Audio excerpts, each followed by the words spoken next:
Sai Shri Hindi centre को सबको मेरा स्वागत प्रणाम. Today I am going to make you to learn one verb with take one verb daily. लिखना to write. In this verb we are learning వర్తమాన call అంటే present tense. Present tense లో ఈ 6 సెంటెన్సెస్ని వాక్య 6 ఈ 6 వాక్యాన్ని నేర్చుకోండి. దాన్ని బట్టి వర్తమాన కాలం అనేది ఒక వర్బ్తో వస్తుంది. Like that you can take any another verb and you can make sentences. This is about వర్తమాన call.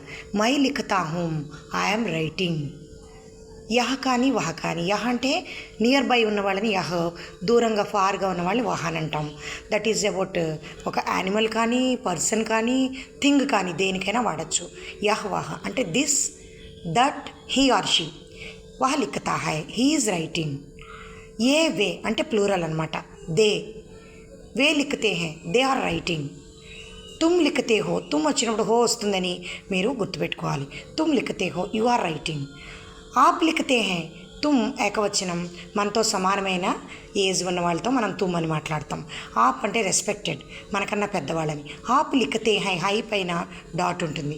AAP లిఖతే high, you are writing. ఇక్కడ ఇంగ్లీష్లో తుమ్కి ఆప్కి కూడా యు అనేది వాడతాం మనం. హమ్ లిఖతే హై ప్లూరల్ అనమాట, అంటే బహువచనం. హమ్ అంటే ఎక్కువ మంది. మేము వ్రాస్తున్నాము, వీఆర్ రైటింగ్.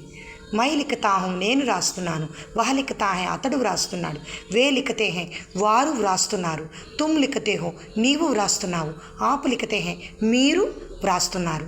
హమ్ లిఖతే హై, మేము వ్రాస్తున్నాము. Here object not there. Object we can keep anything, Hindi or newspaper और इंग्लिश और एनीथिंग, कहानी, कोई भी आप रख कर इधर ऑब्जेक्ट रख कर आप पढ़ सकते हैं, लिख सकते हैं और बोल भी सकते हैं. మై అనేది కర్త, లిఖతా అనేది వెర్బ్. మై వచ్చినప్పుడు హుమ్ వస్తుంది. వహ్ యహ్ వచ్చినప్పుడు హై వస్తుంది. వే వచ్చినప్పుడు హై వస్తుంది. హై అంటే హైక్ పైన చొక్క. తుమ్ వచ్చినప్పుడు హో వస్తుంది. ఆప్ వచ్చినప్పుడు హైక్ పైన డాట్ ఉండాలి. హమ్ వచ్చినప్పుడు కూడా హైక్ పైన డాట్ ఉండాలి. This you have to observe about this is about vartamana kaal, present tense. Like that you can take any another verb, padana, seekna, bolna, khana. Like that already I said all the verbs names, 20 verbs I have given. You can take one verb and you can make practice like that.